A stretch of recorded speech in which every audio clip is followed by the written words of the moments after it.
Hello and welcome to this Bedding and Pot Plant Centre AHDB webinar on the control of foliar diseases in autumn bedding plants. I'm Wayne Brough, Knowledge Exchange Manager for the AHDB. This is the first in a planned series of webinars on crop protection issues in bedding and pot plants. And it's all part of the Bedding and Pot Plant Centre project. Before I introduce the speakers, of three of them and their presentations, just a few housekeeping issues to go through, a few housekeeping points. You will notice as during the duration of the webinar, everybody in terms of the audience will be on mute.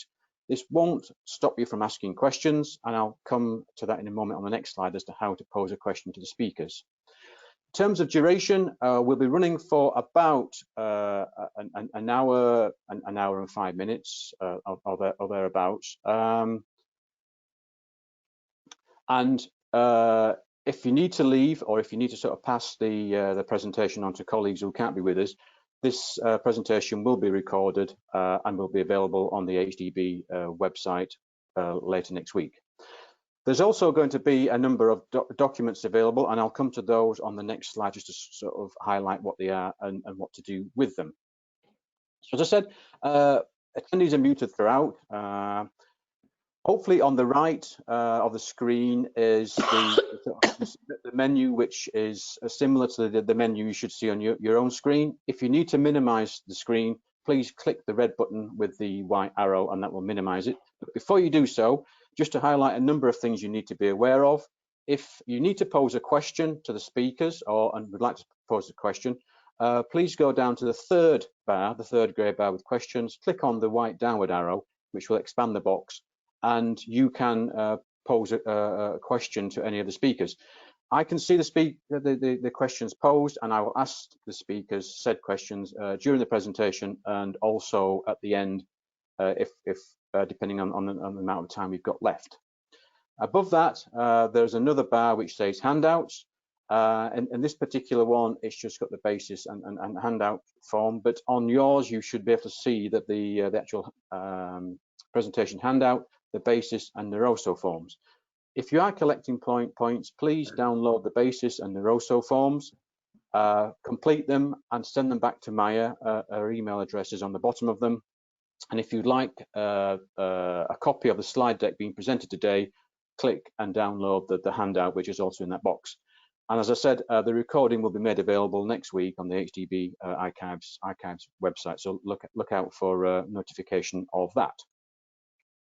Today's program consists of three speakers, who I'll introduce in a moment. But Jill will be covering nursery hygiene and cultural practices. Chloe is disease biology and symptoms, and David will be covering the control programs. So in terms of today's presenters, you're probably familiar with all three, but just to welcome Jill, Chloe and David, all three are ADAS consultants, all currently working in the ornamentals industry. All three are also involved in delivery into the Bedding and Pot Plant Centre, and you'll find that some of the most recent trials work on phytotoxicity testing will be covered in today's presentation. So without further ado, if I can pass you over to Jill England, who will commence today's presentations on foliar disease control in autumn bedding plants. Thank you.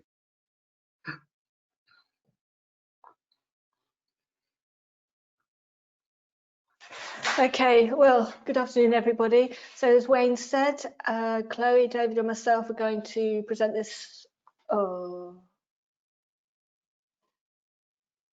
Okay, so now you should be able to see my screen. So as Wayne mentioned, David, Chloe and myself are going to be presenting this webinar. So we've broken down the webinar into various sections. I'm going to start off speaking about nursery practices, just talking about how to procedures that you can put in place to make sure that when plants come onto the nursery, they're ideally clean, but if not, at least to make sure that any diseases that come in on any plants don't spread all over the nursery, and how best to manage that sort of scenario in general. We then have a number of diseases that we're going to go on and discuss. We'll be focusing on the biology of the diseases, how to recognize diseases, and then how to manage the diseases as well. And then finally, we're going to look at resistance management. So this is when pathogens become resistant to plant protection products, and we really want to overcome that or to prevent it from happening. So how best to manage your chemical controls to prevent resistance from building up. So you've probably heard this line on numerous occasions. The focus is going to be on biosecurity. We're talking about starting clean, we're talking about staying clean. So this is all integral to the IPM approach, whereby if you prevent diseases from coming onto the nursery, that's the ideal place that you want to be on. But if you do get diseases or pests, then you really want to use cultural controls in the first instance before you go through stages, and finally you might end up using chemical controls. So a good approach to use is to create a hygiene policy and rules around that, so that you can display this so that everybody on the nursery knows what your position is and how you want plants to be managed when they come onto the nursery. And this will be around things like, if you're carrying out whatever procedure on the nursery, make sure that wherever you're working, you leave the place clean, you don't leave debris around, for example. And also around things like making sure that people that work on the nursery don't bring their own plants on to the nursery, because that is something that we've seen happen. And of course, that is a breakdown of biosecurity. They could be bringing any pests or diseases onto the nursery with the plants. So another way of avoiding diseases on the nursery is if you can source plants that are specifically resistant to diseases, then that will be a very good start to preventing them becoming infected. Another good way of preventing diseases from coming onto the nurseries is have an approved list of suppliers. So make sure that you source your plants from reputable suppliers. And if you can, even go out and check the nurseries that you're sourcing the plants from, make sure it's clean, have a look and see what their procedures and what their policies are, and make sure that they match with yours. And because that's a very good way of making sure that you keep your nursery clean. When plants are delivered onto the nursery, if you can segregate out an area that you will then call a quarantine area. So when the plants arrive, you have someone specifically there who will go through the plants. They'll be checking for any diseases. They'll be making a note of any diseases. And that's the point where you need to reject any plants that have got a disease that you know that you can't control from coming onto the nursery. And that will mean that you don't let any diseases get into your production areas, because once that happens, things can start to get out of hand quite quickly. And the last thing I want to talk about on this slide is just weekly crop walks. So this is something that I know a lot of growers do carry out. They do it regularly, and they'll make a note of what diseases, what pests they might find on the nursery. And in a diary is a good idea, so then you can check year on year what's happened and when it's happened, so you can plan for that in the following year. But also, at the time that you're doing it, then you know what the problems are, and you can get people working on deciding what to apply, if you need to apply any protection products, and how to apply them, etc., etc. Okay, so crop debris. So I've already mentioned this once. So whenever you've finished with your plants, when you've sold or marketed the majority of the crops that you have, then whatever's left over, there are always going to be some. Try not to leave them hanging around on the nursery. Pack them up and dispose of them as soon as possible. Sweep up to make sure that there isn't anything left around, because we know that that is where spores can remain, and then you'll get overhang of diseases into your next crop. And that's something you need to avoid, or it could spread into crops that are already in adjacent areas of the glasshouse. If you can, and it's not difficult, bag up any dead plants, the plants with diseases, in situ. So take your bags to wherever the plants are, put them in the bags and seal it before you then take them away and dispose of them. And this particularly with something like Botrytis, it will give you a head start on preventing those spores from spreading all over the glasshouse. Cleanups. So we've talked before about using sterilants to clean the nurseries up. So this might be year end. If you've had a particular disease in the nursery, I mean, we're talking about foliar diseases, but if you have a root disease, for example, then you'll be wanting to make sure that you clean up the mypex or capillary matting before you put another crop down in the same area. But we do have a number of fact sheets that have been created over the years. This is a good one to look at for selecting which is the best surface sterilant to use, because you'll find that not all of them will be effective against fungi, against fungal spores, against viruses, or against bacterial diseases. So you need to select the correct sterilant to use. Jet 5 is one that we often suggest, and that's because it is effective against a range of diseases and spores. And weeds, another classic, is the picture there that you can see. Just where I know it gets very busy during the summer. I know that's exactly the time when the weeds come in, they germinate, they proliferate, and you can't always get to all of these tasks on the nursery. But if you can, just try and spray off the weeds, or cut them back. Just make sure that they're not flowering, that they're not seeding, and just keep the place as clean as you can. So that's outside, non-cropped areas, it's under benches if you have benches, and that way you'll help to keep your crop clean. And of course, I was talking about weeds, but also don't forget that they're going to harbour the diseases, and that's what you're trying to prevent for the purposes of this presentation. So cultural practices. This is all about providing an environment that is unfavourable to pathogens. So in the first instance, you're talking about such as reducing humidity around plants. Use air circulation to keep the air moving. If you've got plants spaced well, then that will allow the air to move around among the plants, particularly if you've got something like fuchsias, where you often find botrytis right down in the core of the plant near the base. Then it will help to prevent that. The stems of the plant and the leaves right down there in the centre will be drying out much more effectively, and that will stop botrytis from infecting the plants. So talking about botrytis, there are some very specific details that we know about botrytis to make sure that the conditions are unfavourable to them. What they need is leaf wetness for a prolonged period of time, prolonged high humidity. So we're talking about above 95% for around 3 hours for botrytis spores to germinate, particularly if that's between 10 and 20 degrees C. Those are the conditions they like. So if you make sure that the environment within your glass house doesn't meet any of those criteria, then that's going to prevent the spores of the botrytis from germinating. Of course, once they have germinated, it's only going to be a matter of a few hours before they start actually infecting plants, and that's when the problems will really start. So, summarising, minimise leaf wetness for long periods.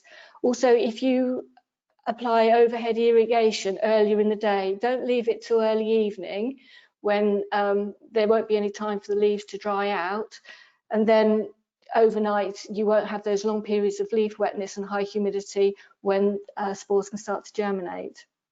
If possible, avoid leaf wetness altogether by irrigating from below.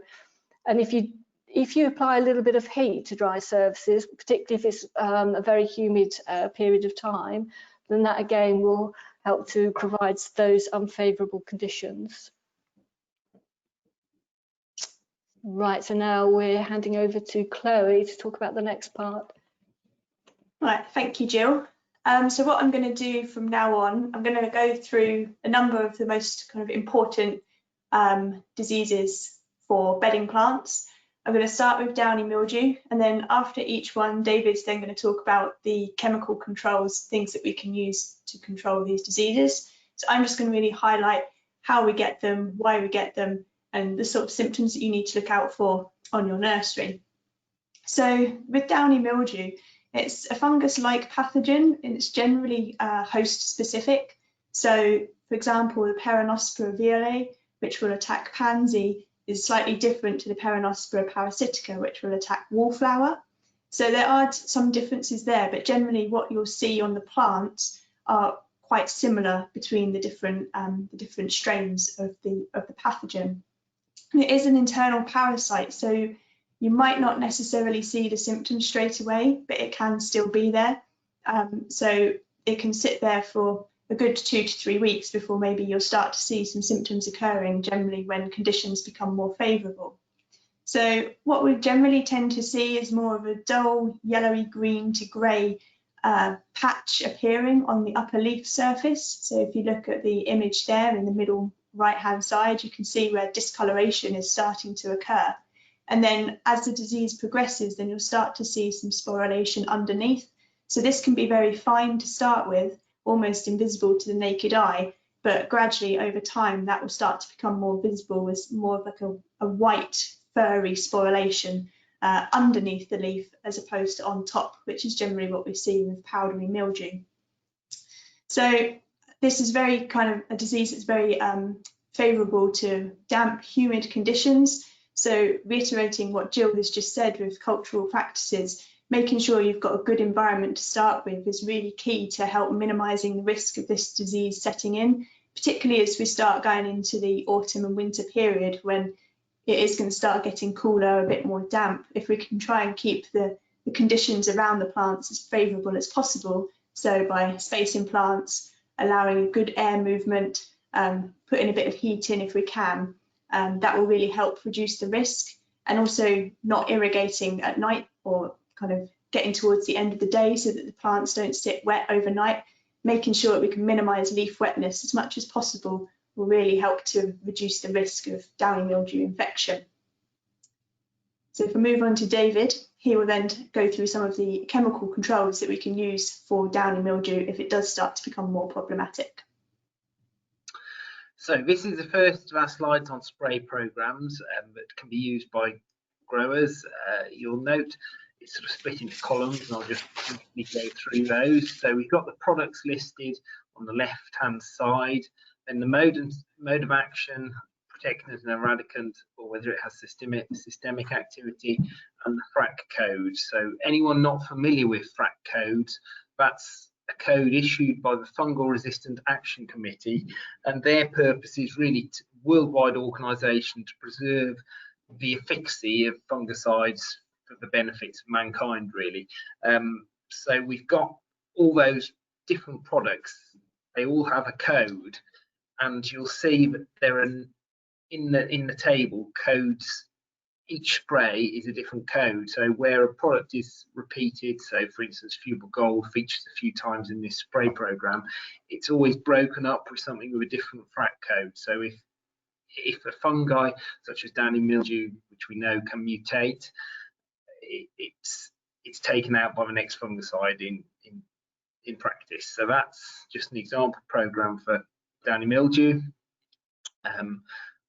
And a couple of caveats there. We've only got Amistar featuring twice in that program, but for protected ornamentals with full enclosure, up to 4 applications can be used.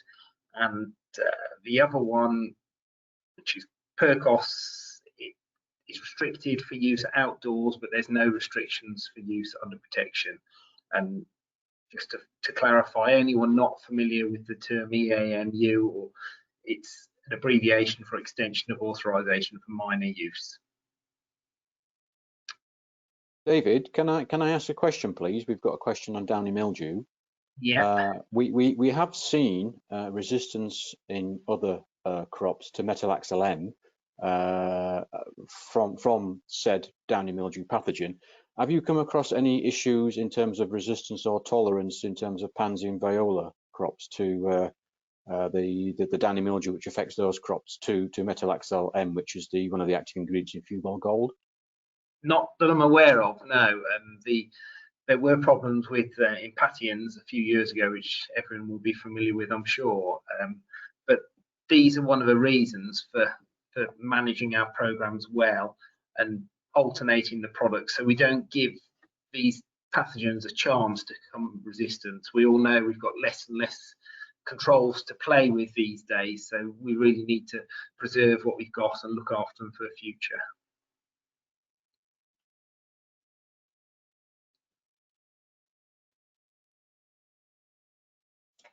Okay, so now we're going to look at powdery mildew.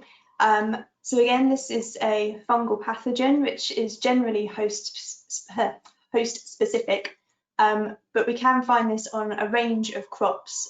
So dahlia, pansy, petunia and verbena being just a few of those. Generally what you'll start to see is some white sporulation affecting the upper leaves as opposed to underneath, which I've mentioned is the common side of downy mildew. So it really kind of looks like a white speckling across the leaves, and as the disease progresses that will get thicker and really start to go very white, and sometimes slightly on the grey side as well. It can affect the plant stems, so generally mainly seen on the leaves, but can affect the stems as well. And you may also start to see some distortion on the leaves as well. So occasionally you can get the distortion prior to the sporulation occurring. So that distortion can sometimes be the first indication that potentially powdery mildew is setting in. Very similar really to previous with the downy mildew, making sure you have a pleasant environment, and it's really going to help reduce the effect of this disease or reduce its impact. So maintaining good airflow and reducing the humidity is really quite important if you're trying to avoid both downy mildew and powdery mildew.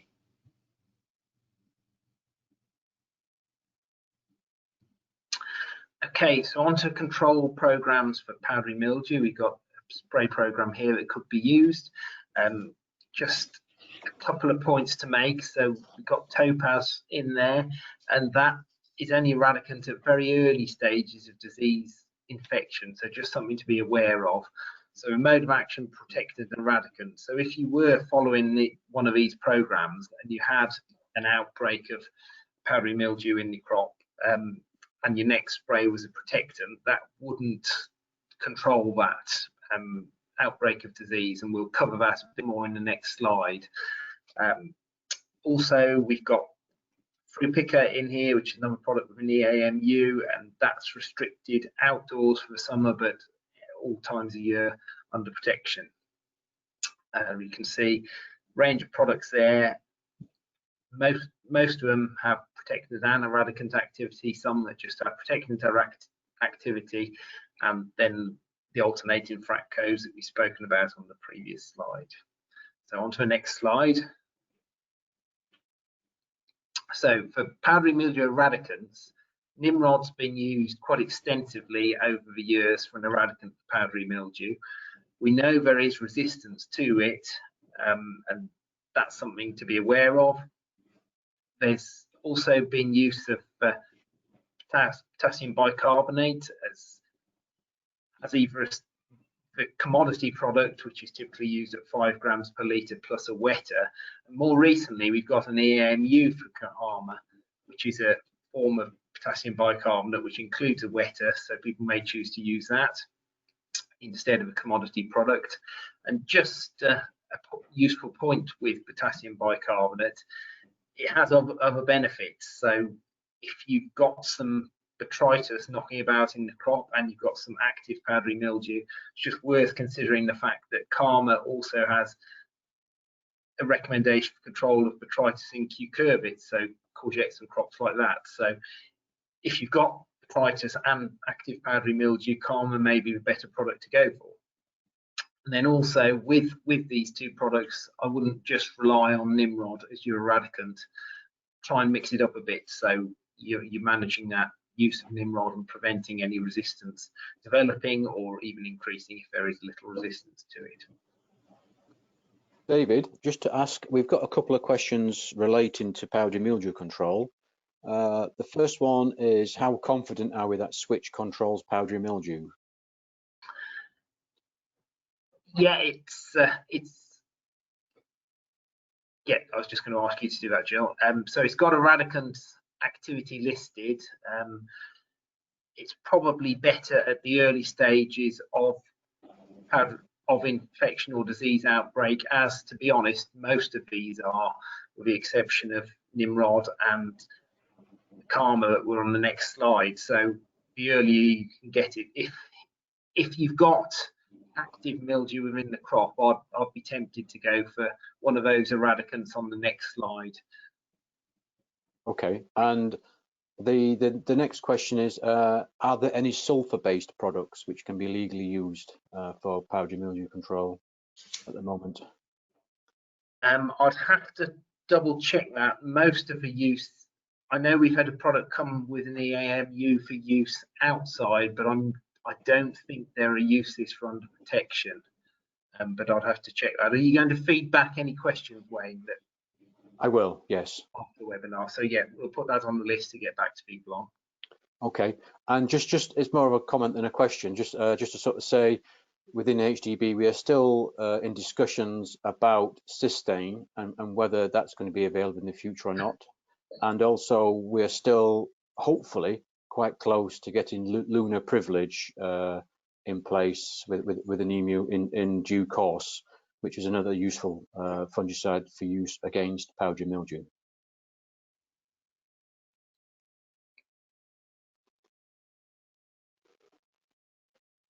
Okay, so before I move on to talking about our next disease, I just want to go over one of the trials that we ran as part of the Bedding and Pot Plant Centre project this year. So this was a fungicide screening project looking specifically at new products which have recently been approved via an EAMU for use on bedding for powdery mildew control.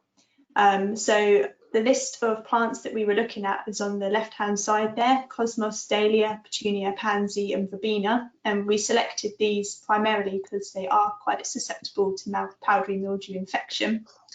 And you can see the list of new products which we were testing within the trial in the table there. So majority of these David has just touched upon in his previous slide. So Frupica, Karma, Reflect, Cicadis and Topaz.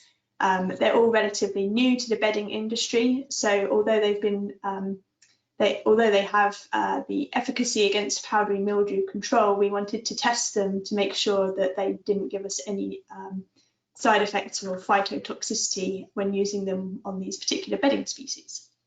So we did this work at AHDB Boxworth near Cambridge. We had the various plugs of plants which we transplanted in week 26, and then we did 2 applications. Oh, hang on. We did 2 applications at 2 weeks and 4 weeks post-transplant.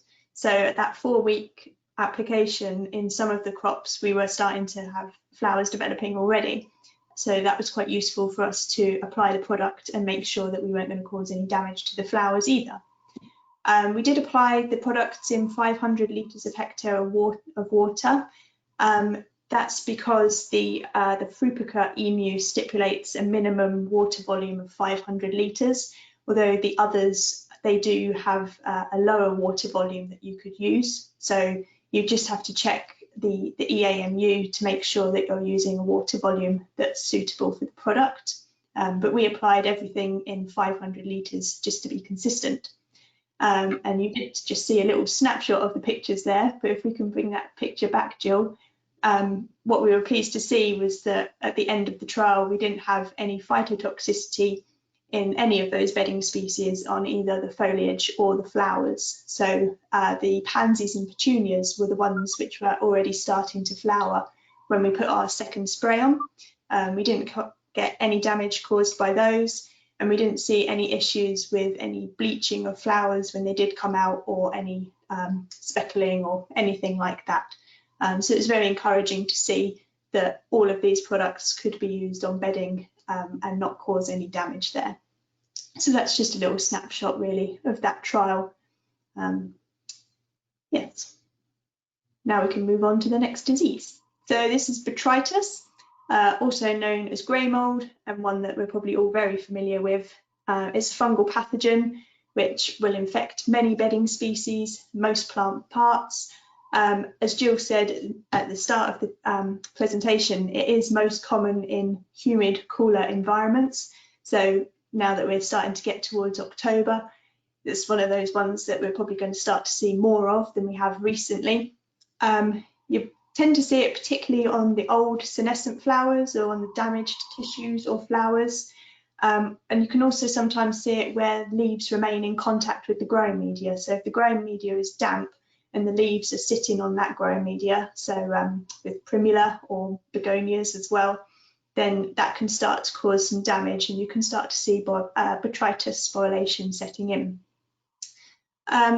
The spores can be present but remain dormant for a little while, so for up to 3 weeks you can potentially have spores there, but not really doing anything until the conditions become more favourable. What you'll then start to see is a soft decay of the tissue, and then this really fluffy grey sporulation, which we can see on stems and on leaves and on flowers, and if left, then it can result in serious plant decay and death.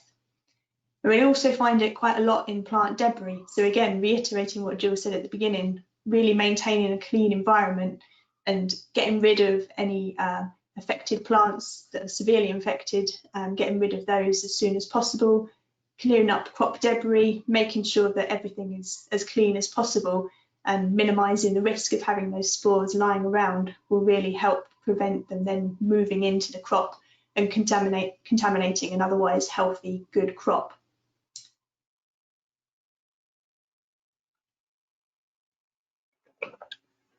So here's our programme for Botrytis.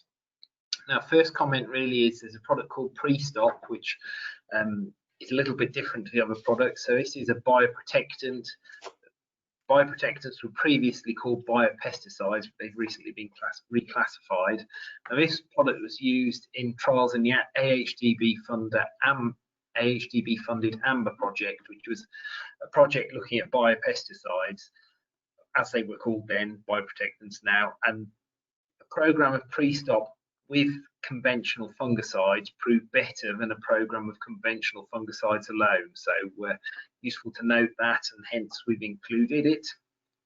It does have a minimal interval of 21 days between applications. So here, where we're alternating it with a fungicide, there's an 11-day spray interval to avoid exceeding that 21-day between the Pre-Stop applications. But this programme, as set out here, can be repeated to give a total of 20 applications for long-term crops. Now, you might be thinking, when Botrytis gets really bad in the winter, an 11-day spray interval might be a bit long. Well, we'll come on to that in the slides later in the presentation, so bear with us.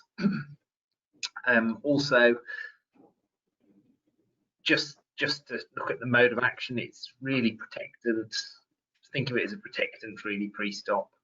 And then we've got the mode of actions of the other products listed there. Bioprotectants generally have low risk of disease resistance, but we're still alternating them with the other products. So in this programme, the inclusion of Pre-Stop really gives us those high number of applications without breaking any of the rules. And if we hadn't got Pre-Stop, we were relying on conventional chemistry. Getting a programme with up to 20 applications would be more challenging. So it's a useful product to have a look at, and certainly got a role to play going forward. Okay. Thank you, David. So now we're going to move on to leaf spots, which is really quite varied. So you get various fungal pathogens. These can either occur alone, or sometimes you can get a mixture of them together. Commonly affects plants such as pansy, primula, polyanthus. What we tend to see generally is these distinct small dark leaf spots, which tend to occur on the older leaves first, and then gradually, if infection is allowed to spread, then they'll start to move on to the younger leaves. So Ramularia lacteae tends to affect pansy. What you'll tend to see is small purplish brown, almost greasy looking spots, which start off small, but then will gradually start to enlarge with age. We also have the Ramularia agrestis, which looks slightly different. So this is small tan coloured spots, and these can merge into more of a light brown scorched necrosis. So they do look quite different. If you look at the images there, then you can really see that that one kind of stands out as having a much more scorched yellowish appearance compared to the other one, which you see on the pansy. If we move to the next slide, please. So we also have alternaria. So this is more of a dark brown to black irregular leaf spot on cineraria. So that's a bit more kind of specific, whereas generally what you'll see is more of a greenish yellow or light buff lesion. So these things can display in slightly different ways depending on the crop, and that can make it a little bit harder to kind of distinguish between what it actually is that is affecting your crop. You also tend to see with that alternaria more concentric rings of light and dark brown, and these can merge over time. Finally, we have Cercospora violae. So again, this is more of a dark brown greyish spot, darkens over time and can also have more of a purple border to it.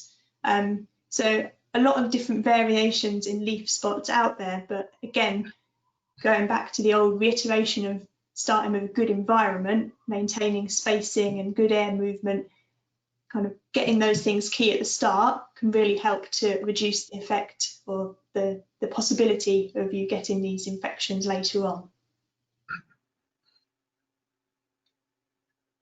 David, before you commence your comments about leaf spot control, can I just ask, we've had a couple of things about botrytis. Can I just draw you back to botrytis before we just quickly move on? Yes, certainly.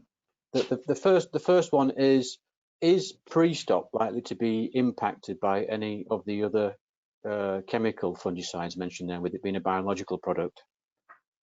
Yes and no.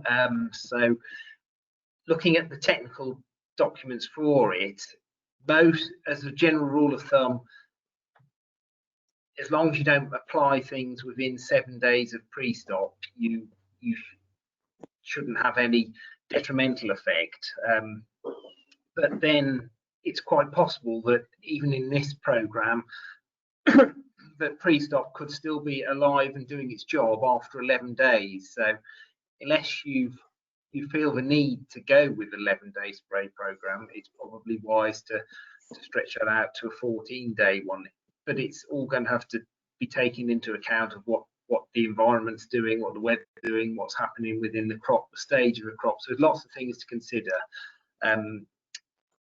Potentially some of the fungicides will knock out any residual pre-stop, but then you're going to reintroduce it in time.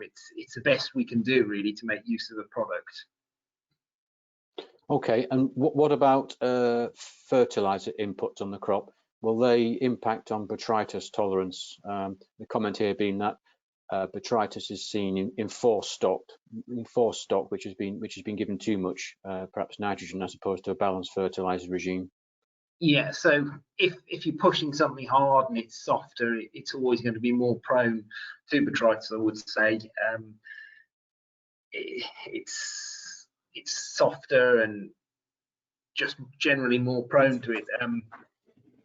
So yes, but there is a need sometimes to push crops to get them to key marketing dates if the weather's been against you. So just be aware of it. And if you are having to be a bit heavy on the feed, particularly with nitrogen, and you are getting softer growth, you might think, well, I need to close my spray interval up to minimize my risk of botrytis developing and becoming a problem for me. Okay, and just a couple of quick comments rather than questions to finish on. I'd feedback here to sort of say pre-stop is tank mix compatible with a lot of conventional pesticides. So that's, again, something to bear in mind, I guess, when you are pulling together your spray program. And another point, just going back to, I think it was your table, Chloe, on the treatments for the powdery mildew phyto trial. It's just somebody's pointed out that Reflect and Topaz, the active ingredients in those are wrong. Reflect is isopyrazam and Topaz is penconazole. So there's a couple of mistakes in that table. The products are correct, but the active ingredients in those two particular products are not correct. Okay, apologies for missing that. Yeah, you're right. I just thought I'd mention it as part of the presentation today. So as it's recorded, that people pick up on that. Yeah, we can change that if I don't know if you're handing out or making this handout available online, Wayne, if it's possible to change it before that happens. Yeah, we'll look into that in due course. Sorry, back to you, David. Apologise. Okay, no problem. So picking up from there, leaf spot controls. You'll notice in the table we were just looking at, kind of by default, that there's a product called Botrytis also included in that fungicide screen. Now that has the same FRAC code as Reflect, and we've chosen to use Reflect in these spray programs because the EMU for Botrytis is somewhat more restrictive. They've both got a FRAC code of 7, so chosen to go for Reflect for that purpose. So we've got a program of products here. Protectant Eradicants, Reflect being our protectant product. We have got Plover under the long-term arrangements for extensional use. Now, Wayne mentioned that there's moves to get cystine back, which would be very welcome, but just to note that that is FRAC code 3, so it would be similar to this Plover that we've got here in the program. So just to be aware of that if cystine does, if and when hopefully cystine returns within the EMU in the fullness of time. Okay, that's on to the next slide. Okay, thank you. So moving on to rust. Again, fungal pathogen, which most rust pathogens are host-specific, very commonly found on bellis, so that's the Virginia distincta, but we can also find rust quite commonly on fuchsia and pelargonium, for example. And what we tend to find is quite small yellow spots may start to appear on the upper leaf surface. So if you look at the top right picture, it's quite kind of minimal impact really of that little yellow spot starting to appear on that leaf. You may also start to see a bit of leaf distortion, but really what the telltale sign is when you turn those leaves over and you start to see really quite distinct orange-brown pustules developing underneath. And occasionally with the bellis, you can also start to see them developing around the flower head as well, as you can see in the picture on the bottom right there. So if you do start to see infection of rust and it's quite minimal, then occasionally removing those leaves and just bagging them up and getting rid of them is useful and a good way to kind of prevent the infection spreading any further. If it does start to get worse, then we really need to start just removing those diseased and dead plants, but making sure that they're not composted because those spores can kind of hang around and overwinter, and so you don't want to kind of have that affected material lingering around. Rust does favour prolonged leaf wetness again, so it comes back to the good environment and kind of reducing the periods of leaf wetness, and also ensure that you're kind of keeping on top of your weeds as well. So something that Jill mentioned at the start, but groundsel, for example, can act as a host for the cineraria leaf rust. So kind of making sure that things like that aren't getting out of hand in the background and you don't really notice it until it's too late. Keeping on top of your weed control can really also then help keep you on top of pest and disease problems.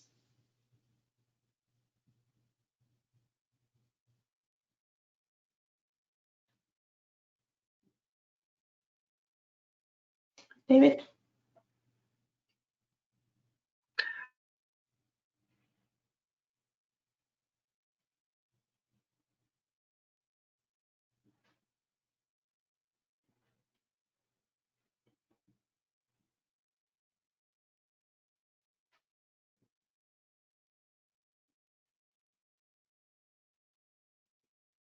David, are you muted at the moment? Because I can't hear you.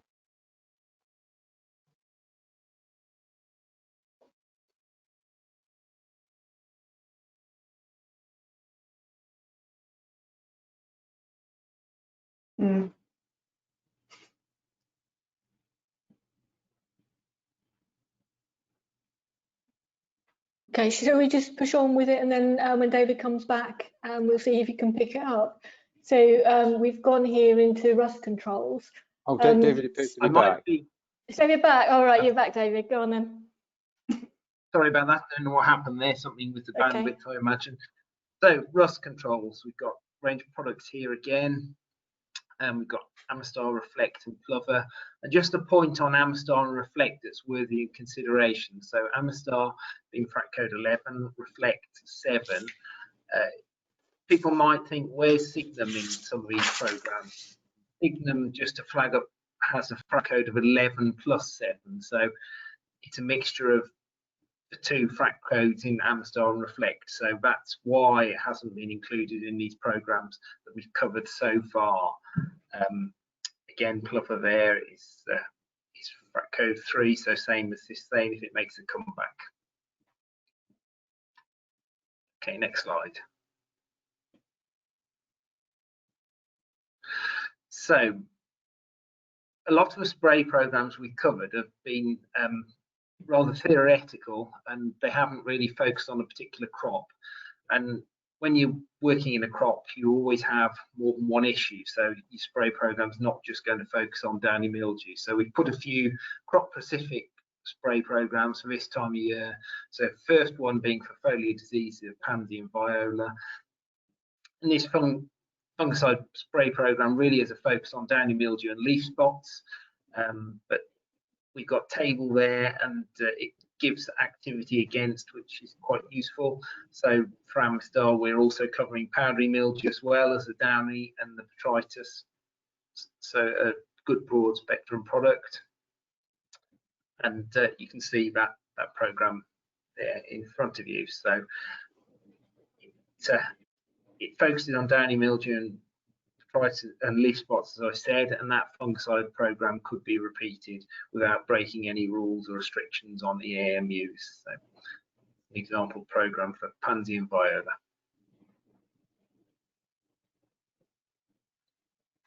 So our next example spray program is for foliar diseases of primula, and this program is really focusing on Botrytis and leaf spots.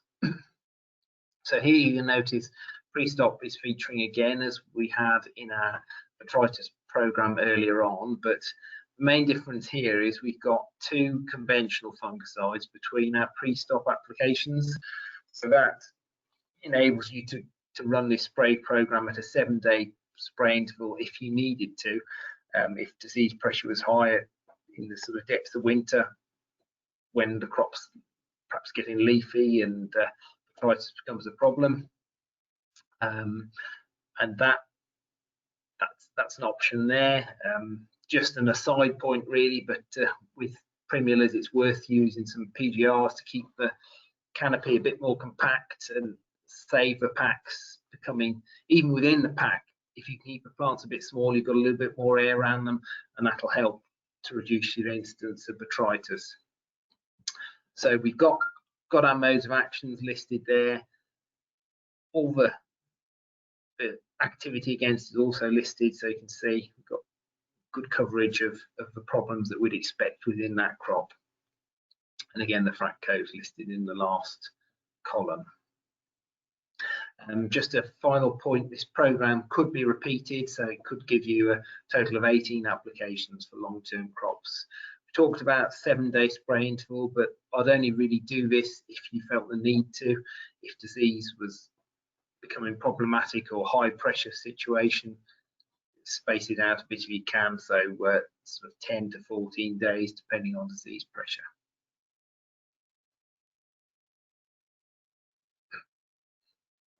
So our next program focuses on cyclamen, where Botrytis is our key problem really. So similar program, very similar in fact, with pre-stop and then a couple of products between the pre-stop applications. Just to note that Amistar possibly gives some bacterial protection, so bacterial corn rots can be a potential problem on cyclamen, and for that reason Signum's also included in this program because that has similar activity. It's really only a sort of plant strengthener thought to be, more protectant than anything for bacteria. So and we'll cover bacteria a bit more when we get to that in a few slides.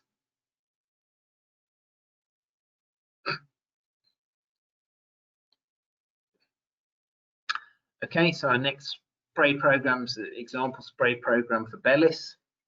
So slightly different focus here would be rust and botrytis. So we've got pre-stop featuring, but not quite as often. We've got range of products listed, protectants and eradicants, and can see which products are giving us some activity against rust. So Amistar you'll be familiar with, Plover is another one. Reflect also has some activity against rust, so useful product to include, and again Signum. So covering all bases there with that program.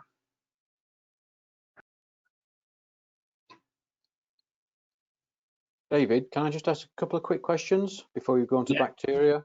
A question about which is the preferred for protectant control of botrytis, pre-stop or serenade? Right, I'll come to that in a little while in some more detail, but in the autumn we'd go with pre-stop, and I'll expand on that in a few slides.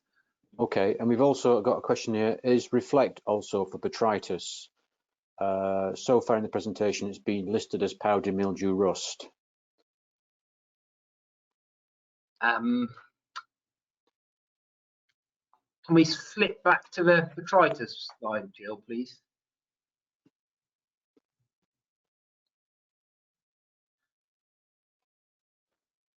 So yes, we've got it down there. Oh, it is in there, yes. You're right, it is in there. Yeah, okay, thank you. So, yeah, I thought it had.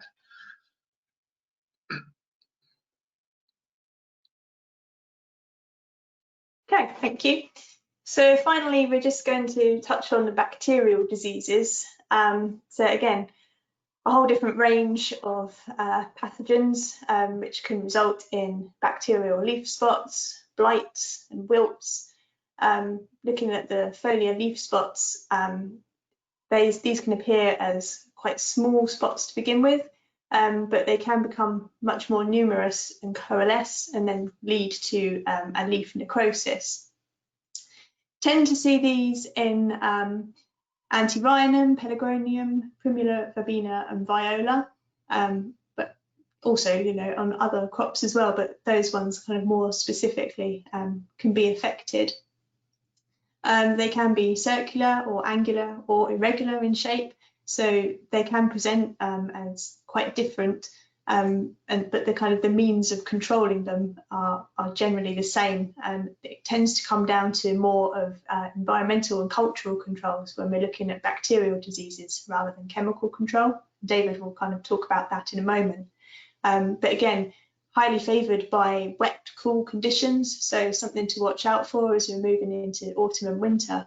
But keep saying it, maintaining that good environment and minimising leaf wetness is something that can help start to prevent these issues from setting in as we move into the cooler months. So bacterial diseases, the main message is prevention is key.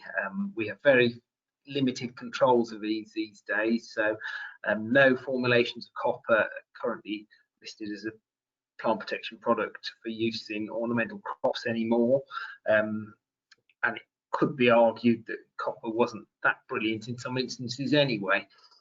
So we talked about Amistar and Signum having a sort of plant strengthening effect and reducing the susceptibility to bacterial infections, but preventions are still the key message. And then we did have Serenade mentioned a little while ago in one of the questions. Now, Serenade and Amylo-X are bacillus products, and they have activity against bacterial pathogens, and they will grow at temperatures, lower temperatures, sort of below 15 degrees. But for instance, with Serenade, the optimum temperature is 25 to 35 degrees. So if you're using Serenade, it's more appropriate to use it in spring and summer crops, or early autumn when you've got the temperatures to get the best from the product, really. Another thing is having good clean plant material, so ensuring it's clean when it comes into a nursery. If it does come in with any bacterial leaf spots, deciding what you do with it, whether you reject it even, because it's going to be very difficult to control. Good growing environment, so you don't want leaky roofs. older glass houses, it can drip through bacteria from sort of leaves, wedging in gutters, etc., dripping into the crop, and can be a potential source of infection. So hygiene is another key message here. So keeping everything clean, clearing up any dead leaves that are knocking about the place, and really being on top of your crop. So if you do see any bacterial infections start to develop, jumping on it quickly and acting quickly. So if it's a small pocket of crop, you could dispose of it and jet 5 the area and clean up any residual infection in that way to nip a problem in the bud, really. And those sorts of culture controls are really the key to achieving control and keeping the problem at bay. Just another thought with your irrigation water, if it's not mains, or if there's a potential for bacterial to be in there, so largely from reservoir water really be the main risk. Depending on your treatment method, you may think, well, I might also treat that with something like Jet 5 that will take out any problematic bacteria that could pose a risk to your crops.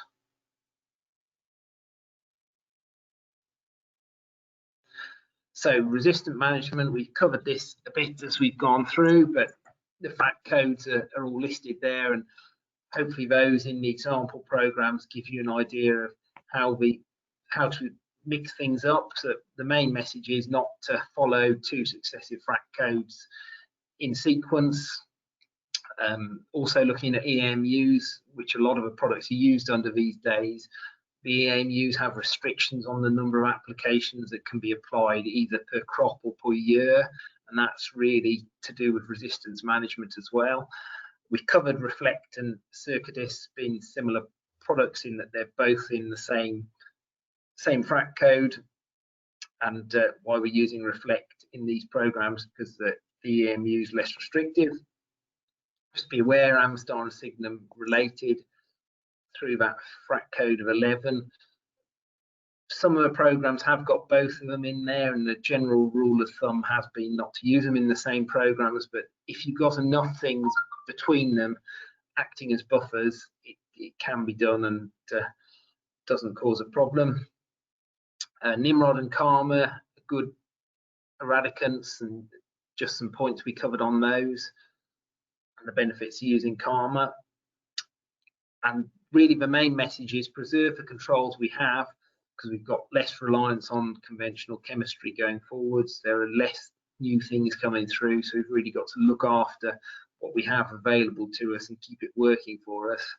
And covered pre-stop in this presentation, so bioprotectant that's got a role to play, and there will be increasing use of these sorts of products in time as more become available. So just something to think about and start to embrace, and they do work well providing they're managed and used properly, so don't be afraid. David, following on from that, I had a question about, is there room for bacillus-based products such as Serenade and Amelo-X for rust control? I think so, yes.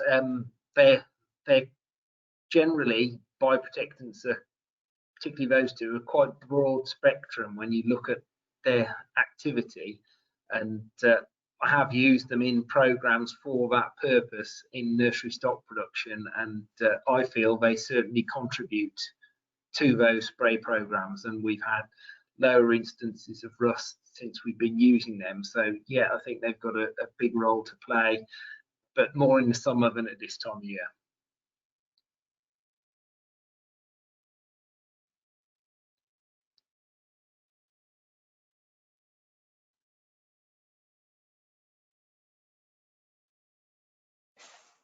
Okay, so then we've just put together a couple of slides with some further information that people might want to look at.